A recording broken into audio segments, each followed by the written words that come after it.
The following is a presentation of the Championship Racing Network. Crossed Flags, a racing podcast. It's your midweek fix for racing news and information. Brought to you by the Championship Racing Network. Now let's head trackside to join your hosts, Steve West and Matt Nicholson. Welcome in. We've got ourselves another edition of Crossed Flags here as we are working our way through the month of March already. And it's kind of surprising to think that we're already a handful of races into the Cup Series season, and all of the series that we cover on a regular basis, they're all now in season. NHRA, Formula One, Indycar, NASCAR, all three top series, and ARCA, as it turns out.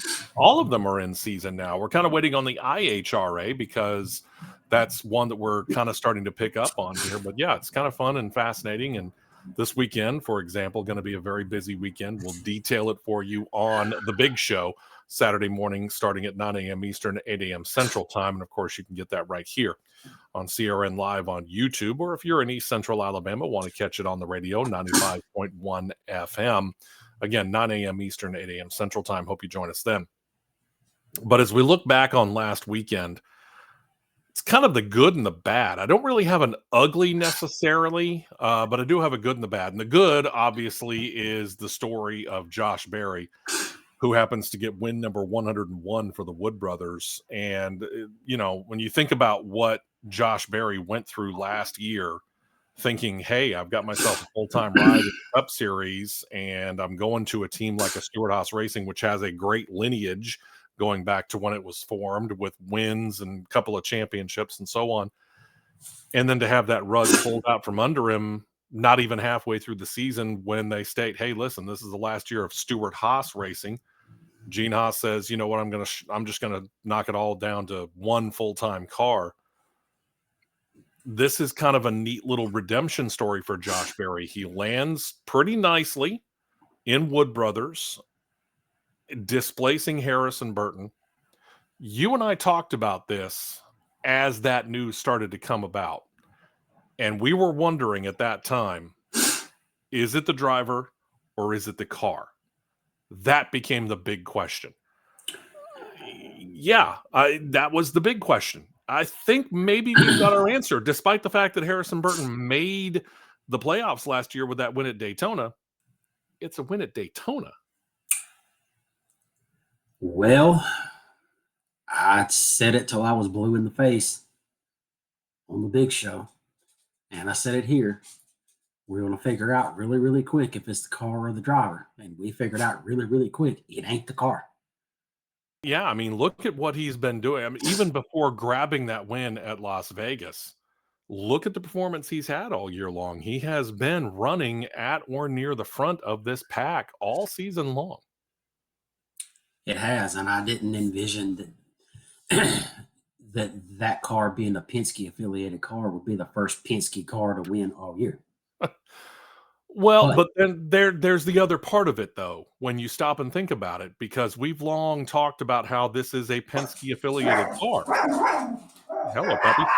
And we have talked about the fact that you've got the 12 and the 22, which have won the last three championships. Austin Cindric's got himself a Daytona 500 and got himself a couple of wins in this time. And the 21 has done effectively nothing. We were wondering, is this really a truly Penske affiliated car? I think we got our answer on that finally too. Yeah. I mean, it's when you got a Penske engineer that was promoted to crew chief overseeing that operation. Certainly didn't hurt. That answered the question real quick. It ain't the car.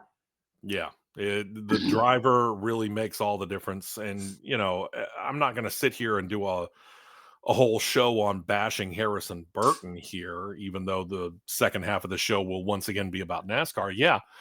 But it's not a bash Harrison Burton thing. This is a situation where Harrison Burton, I think, was a little in over his head. And now he's back where I think he's going to find his footing again. We kind of saw a little bit of the same thing with Cole Custer. Cole Custer spent a couple of years up at the Cup Series level, dropped back down to Xfinity, wins a championship, wins a good number of races. Now he's back in the Cup Series. Of course, we question exactly what he's going to be able to do with that single car operation, but this might be good for Harrison Burton. We know that it's good for Josh Berry. It is. It's turning and shaping into being a really good situation for him. And with winning in Vegas like he did, it's going to be interesting to see what else he does on the other mile and a half, like Kansas and Texas and places like that. I mean, we have been kind of wondering here, and I found out the last time that the Wood brothers won multiple races in a year, you got to go back 44 years. I mean, think about that for a minute. You got to go back 44 years for a Wood brothers team to have won multiple races in a year. And this is a legendary, there is no doubt about it. This is a legendary team within NASCAR. Yeah, that's strange. That's odd to say. Yeah, and they seem to be finding their footing again. Yeah, it would not surprise me in any way, shape, or form to see Josh Berry win one or two more races before the end of the year. Now, would that blow up my off the wall prediction for earlier this year? Probably so. Yeah, because the math would start to add up. If you start to get 3 wins for Christopher Bell, 2 wins for Josh Berry, now all of a sudden you've got a very narrow window to get more than 16 guys grabbing a win before the end of the regular season. Mm-hmm. But hey, congratulations to Josh Berry. Think it's great. Congratulations to the Wood brothers. Always a great story. Even if you're not a Ford fan, you kind of got to root for the Wood brothers because they're just such a great story and have such a great history within NASCAR. Yep. But that brings us to the bad. And this might be the ugly. Instead of being the bad, it could be the ugly. Because the truth of the matter is we saw a whole lot of problems on pit road at Las Vegas that we really haven't seen this year. And it's a combination of things. We were getting penalties for speeding on pit road, and we got a couple of those in the first few races of the year, but nothing like Vegas. And I don't know what it is, but it seemed like they couldn't figure out how to get a lug nut tight across the board, almost, it seemed like. And I don't remember having that many problems in quite a while at the Cup Series level. What in the heck happened in Vegas? I'm not so certain that it's not a problem with them not getting tight. I'm legitimately thinking that there is a issue with these single source parts that is causing some of these failures, because let's just word it this way, it's idiot proof. One lug nut, zip it on there, pop, pop, pop. You should be good. Because you got a spring lock on there. Okay. Mm-hmm. And there are pins that when that spring locks, those pins sit in there on the spindle. But if that spring breaks, that gives it area to move back off. All right. So I'm not so certain that it's a part issue, because when Busch lost his wheel, he was at speed. Right. If that wheel was going to come off under caution when the tire was changed, it would have came off before he got out of turn 2 on the pit access area. One would certainly think so. Absolutely. That's how it adds up to me. Okay. I'm not so certain that there's not a part problem. So we hear about this every once in a while. Different manufacturers of whatever will just use the proverbial widget out there. Makers of the widget, you can make the most reliable widget on the planet, but if one thing goes wrong in the processing, that can create this bad batch that you sent out, and now all of a sudden you got a problem. So potentially the wheel manufacturer had a problem with the wheels that were sent to Vegas. Is that what you're thinking? Possibly the nut, because the nuts are single. The wheel nut is a single source part as well. Okay. They're completely separate. All right. Because you don't see these things come off in F1. The F1 uses a similar style setup. Right. You don't see these things come off in F1 religiously like this. No, you don't. So I'm thinking that there was a defect in the part somewhere. Okay. Because, you hear all the excuses, and I would like to think that this might be a legitimate reason, Because if, for example, if I'm the jack man, you're the driver. I mean, we've noted this. You're the resident driver. So you're sitting in there. Your order is, when I, as the jack man, drop the jack, you roll. That's the order.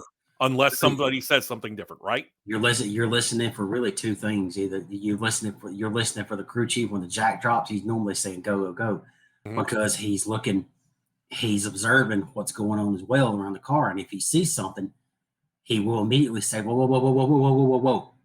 That's an example. But majority of the time, your cue to go is when that jack hits the ground. Okay. So my job as the jack man is not only to jack the car up and drop it, but it's also to be looking to my left and to my right and making sure that those wheel changers, the guys who have the wrenches in their hand, who have the guns in their hand, are getting that lug nut on tight. And I've heard somebody say that maybe the jack man kind of missed it and dropped that jack just a hair early, causing the driver to take off, and the tire changer did not quite get it tight enough. I'm not sure I'm buying that, though. Well, if you look at a lot of overhead tape, if you look at a lot of that, you'll see that they're not looking one way or the other. They're backing a little bit using their peripheral. Exactly. So when they see each tire changer come off like this right here, when they start seeing backward motion, you're dropping handle. You're gone. Okay. So ideally, and I'll be honest with you, you're much more familiar with these helmets than I am. We have done a couple of driving experiences, but I'm just going to go ahead and use you as more the expert when you're talking about, because they're all wearing these full face helmets. Him standing back like that does a couple of things. He can then drop it and just pull, obviously, and gives him that much room. You don't want to be standing right up on it. But is there any interference with the peripheral vision in those full face helmets that a guy like a jackman's wearing? Not the pit helmets, because the pit helmets have similarities to the motorcycle off-road motocross helmets. They have wider angles of peripheral. Okay. They're not up like this with asphalt or auto racing helmet that you use in oval track racing. Motocross helmets have a little bit more peripheral, where you can use your peripheral out your side a little bit more. They have similarities of that right there. Now, some of the newer styles that have visors come down, you still got your peripheral vision, but you got the visor to protect, as just in case. Okay. And I'm basically, what I'm trying to do here is I'm trying to eliminate some of these arguments that some of these people are saying, to get to the point where we can narrow down the reason or reasons that we believe this might have been such a big problem at Vegas. And so peripheral vision's not really that big of a problem for the jackman. So the jackman doing his or her, it's a possibility, but it's generally not, job, if they're doing their job properly, they're stepping back to the point where they can see both tires as they're looking straight at the jack, got their hand on it. When they see both of those guns come off, not just one, but both, then you pull the jack, driver goes. Yep. Okay. That's the way it should be. So at this point in time, we have kind of narrowed things down to the point where it's got to be a parts situation. It almost has to be. Yep. It's got to be, because those springs on those lock nuts are not very big. No. The spring lock is maybe that much. Yeah. I mean, I've seen pictures of it. I haven't seen it in person, but I've seen, you and I have been close enough to these cars as we walk down pit road before a race. We know exactly what the size of those single lug center lugs are. And then you look at a picture of that little spring. Yeah, it's not huge. It's pretty small, but it's meant to go into a specific area and literally lock in. Yeah.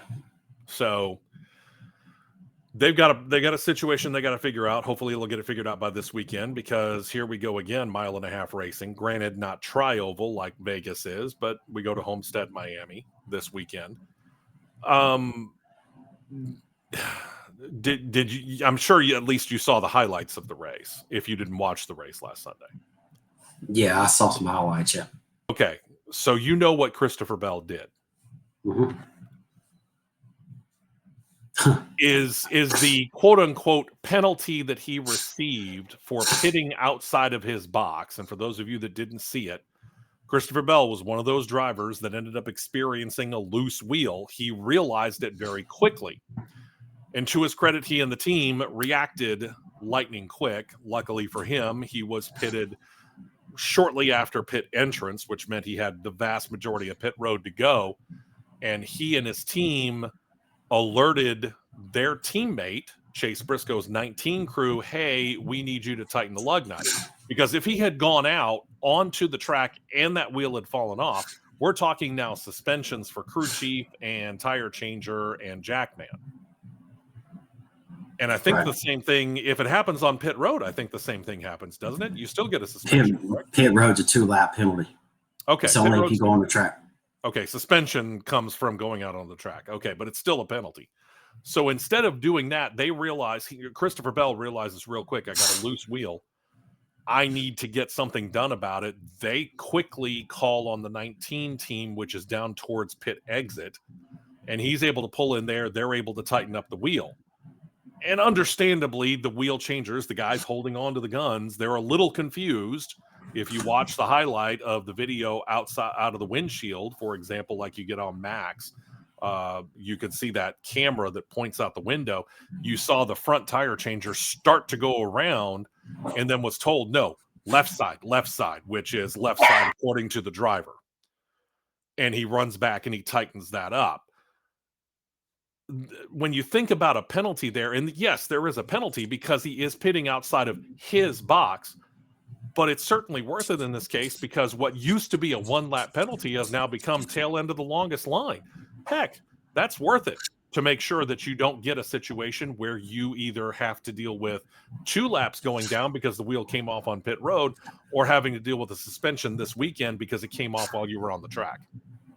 Yeah, I mean, it's quick thinking by them, good for them, but if that's all you're going to lose, why not? Does there, and again, this is a rule that used to have the penalty of you pit outside your box, you go a lap down.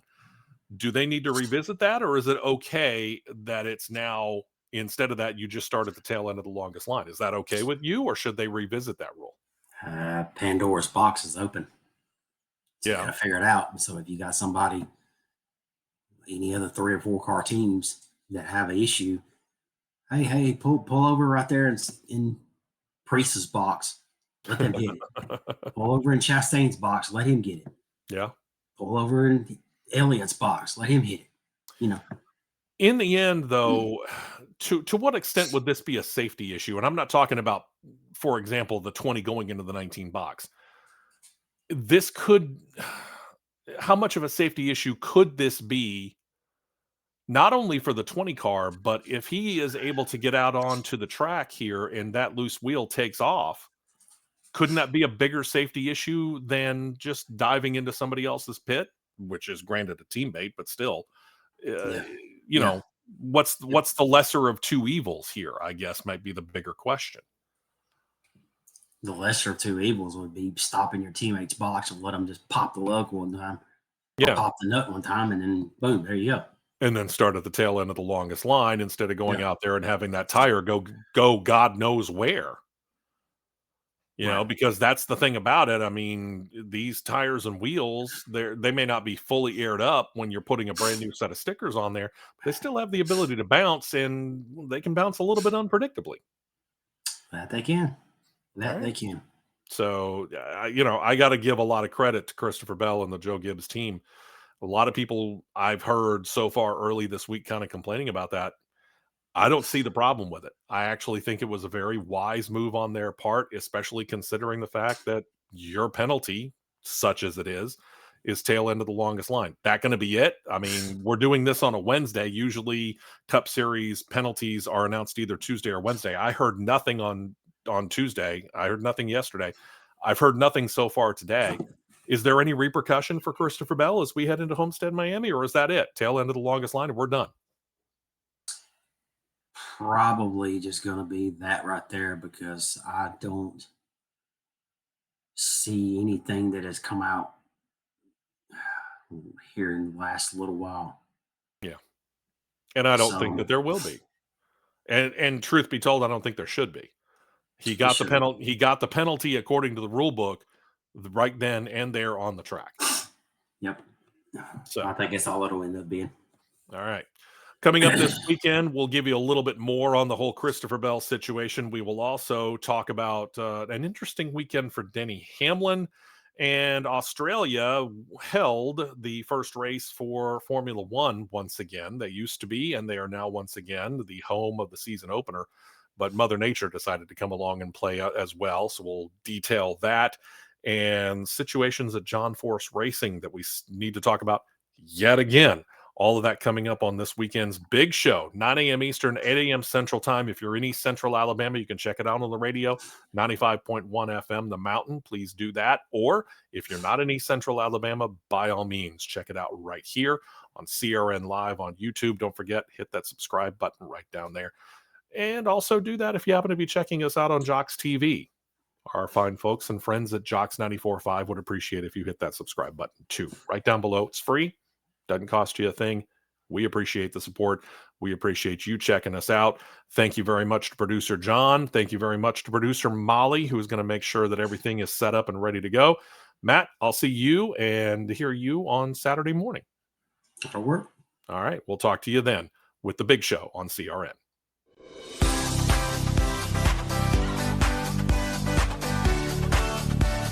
You've been listening to Crossed Flags, a racing podcast.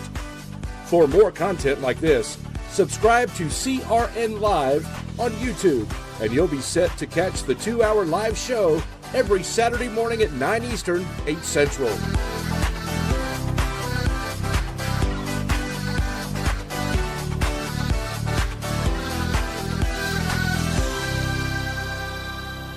This has been a presentation of the Championship Racing Network.